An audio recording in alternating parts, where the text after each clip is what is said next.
नमस्कार, मैं रुस्तम सिंह राणा और आप देख रहे हैं आर न्यूज़। साथियों, कई दिनों बाद हम मिल रहे हैं आपसे और जाहिर सी बात है आपके मन में तमाम तरह के सवाल होंगे कि क्यों वीडियो आखिरकार नहीं आ रही हैं हमारे चैनल पर। तो कई कारण थे, व्यस्तताएं थीं, इस वजह से हम आपसे मुलाकात नहीं कर पा रहे थे। मैं भी दिल्ली चला गया था और इस वजह से जो हमारी मुलाकात का सिलसिला है वो कहीं ना कहीं टूट गया था। तो एक बार फिर से हम उस मुलाकात का सिलसिला जोड़ते हैं और अब से करीब हम आपको वीडियो लाते रहेंगे आपके लिए, आपसे जुड़ते रहेंगे ताकि कई सारी बातें होती हैं हमारे समाज की, उन बातों को आप तक पहुंचाते रहेंगे। और आज का जो मौजू है, आज हम जिस मुद्दे पर यहाँ पर आए हैं वो बता देता हूँ मैं आपको। इस समय आप देख रहे हैं कि मैं एक खेत खलिहान में खड़ा हुआ हूँ। तो बॉलीवुड का एक कहिए चने के खेत पर बहुत ही चर्चित गाना है। तो आज हम चने के खेत पर हैं। हालांकि बॉलीवुड का गाना मुझे नहीं आता है, लेकिन उसके लिए मैं क्षमा चाहता हूँ। लेकिन फिर भी आज हम आए हैं चने की खेती के फ़ायदे जो हैं, किस तरह से किसानों को होता है और किस तरह से ये एक तरह से खाने के लिए भी उपयोगी होता है। हमारे साथ किसान भी हैं जो इस खेत के मालिक हैं, उनसे भी हम बात करेंगे और भी तमाम तरह की बातें होंगी जो चने की खेती से रिलेटेड होंगी। और आप देखिए किस तरह से फसल जो है लहलहा रही है।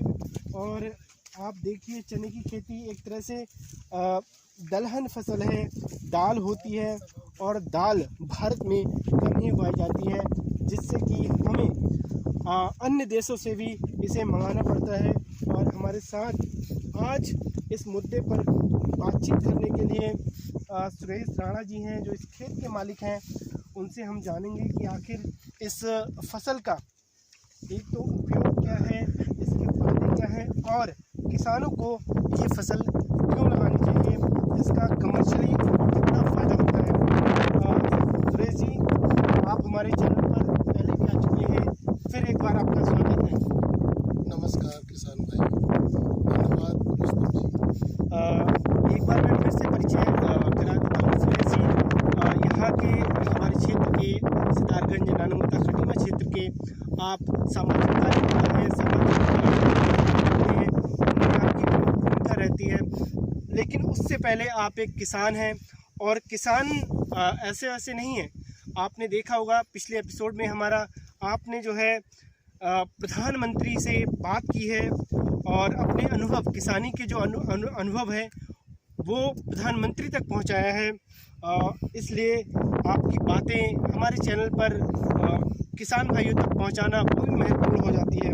तो आज का जो मौजू है, जो आपने ये चना की फसल लगाई है उसके बारे में हम बात करेंगे। सबसे पहले ये बताइए, चना की फसल लगाने का आइडिया आपको कहाँ से आया?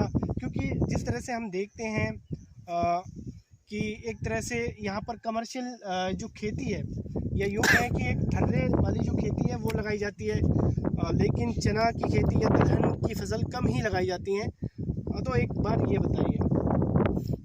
सभी किसान भाइयों को मेरी राम राम। वास्तव में जो चना की खेती में तुम देख रहे होगे, मेरी जो चना की खेती लगाता है कृषि विज्ञान केंद्र के जो वैज्ञानिक हैं डॉक्टर पात्रा जी और डॉक्टर प्रभाकर जी, वे जो चना की खेती के बारे में उनको बताएं। वैसे जो हमारी पारंपरिक खेती है, क्योंकि जे हम थोड़ी सी एवरेज या कुछ देख रेख कम करने की वजह से जे हमारी फसल लुप्त ही गई है।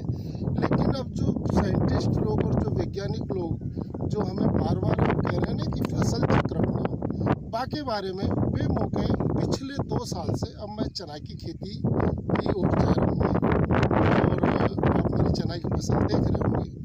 पार साल बारिश जरा ज़्यादा ही गिरे तो बाकी कारण से मैं आधे एकड़ चना लगा रहा हूँ, लेकिन तो प्रभावित हुई। फिर भी अन्य जो दलहनी फसल है वे ना भई, तो मेरी चना की जो फसल है पूरी कुंटल के आसपास निकली रहे, इतनी बारिश होने के बाद। और भी हमारे साथ इंद्रजीत हैं, किसान हैं।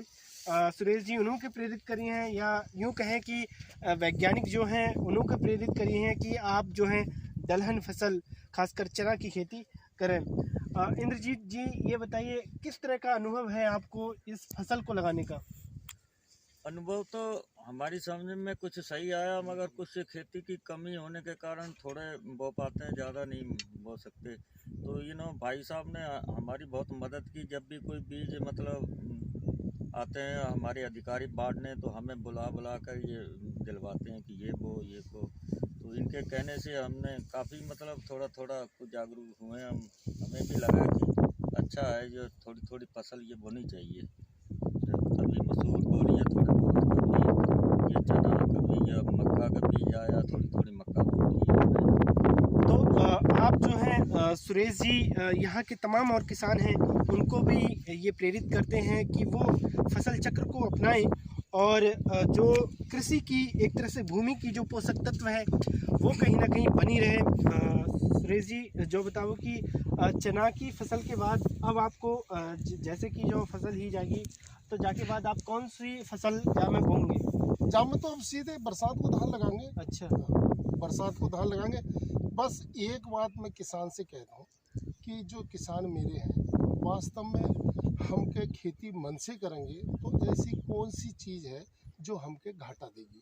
रही बात रिस्क उठाने की, तो रिस्क तो हर चीज़ में है भाई। बरसात होगी तो कम होगी, पार साल बरसात होगी तो थोड़ी कम रहे। इस बार तो ऐसी है कि जो चना मिरवा पावे गुना। और दूसरी बात जो है कि वैसे सब किसान हैं और सब खेती कर रहे हैं। मैं कोई ज़्यादा बड़ो किसान ना हूँ और ना ही मेरे पास ज़्यादा कोई 10-50-150 एकड़ ज़मीन है। लेकिन अगर हम खेती करते हैं और वैज्ञानिकों के कहे अनुसार खेती करते हैं, हालांकि सब किसान जानते हैं, लेकिन वैज्ञानिकों के कहे अनुसार जो साइंटिस्ट लोग हैं उनके कहे अनुसार अगर हम खेती करते हैं तो हमारी लागत वास्तव में ना के बराबर है। एक तो जामे बस घास निकलवाने पड़ो और थोड़ी सी जामे एक रोग लगता है, वो उगटा रोग लगता है। तो मैं वैज्ञानिकों से पूछो, वैज्ञानिक जाकी दवाई बताऊँ और मैं बाकी दवाई डालो और मुझे लगता है कि अब जामे ना कोई बीमारी है ना कोई सीमारी है। बस इतना है कि हम ना अपने मन से जाते हैं और दुकान में जाके कहे के कि मेरे वहाँ में जो बीमारी लगी, रोग ना बताते हैं वे बीमारी बताते हैं। तो वहाँ जो दवाई बेचने वाले लोग हैं जो वहाँ पे हमारे, वे दवाई बेचने में 3-4 तरह की दवाई देते हैं। तो वहाँ से क्या होता है ना, हमारा जो खर्चा है वो बहुत ज़्यादा बढ़ जाता है, जबकि एक ही दवाई से सारे काम हो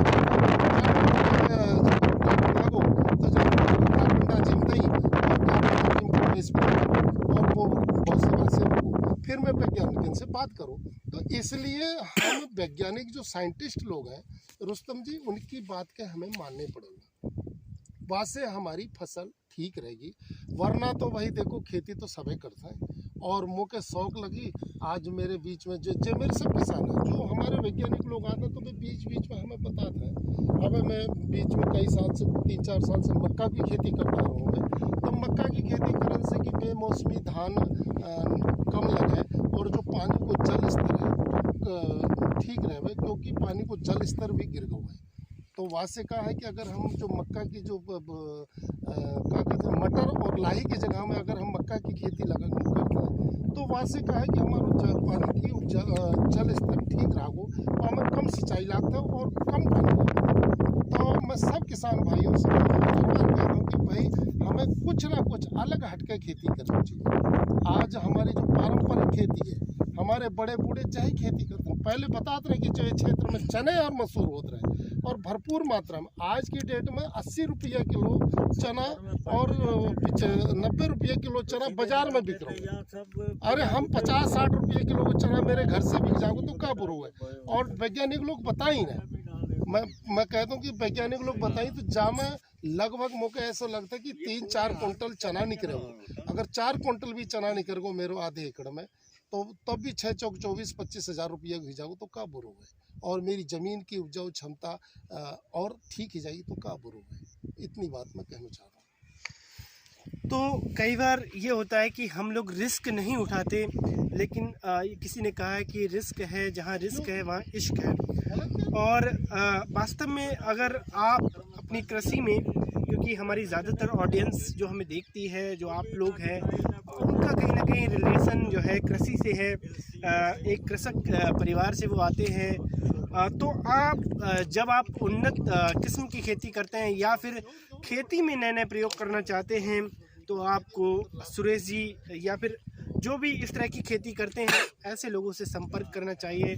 और इससे न केवल आपको फ़ायदा होगा, बल्कि आपके परिवार को फ़ायदा होगा, आपके समाज को फ़ायदा होगा। और इसी तरह की वीडियो में हम आपके साथ बने रहेंगे। देखते रहिए और हमारे साथ जुड़ते रहिए। नमस्कार।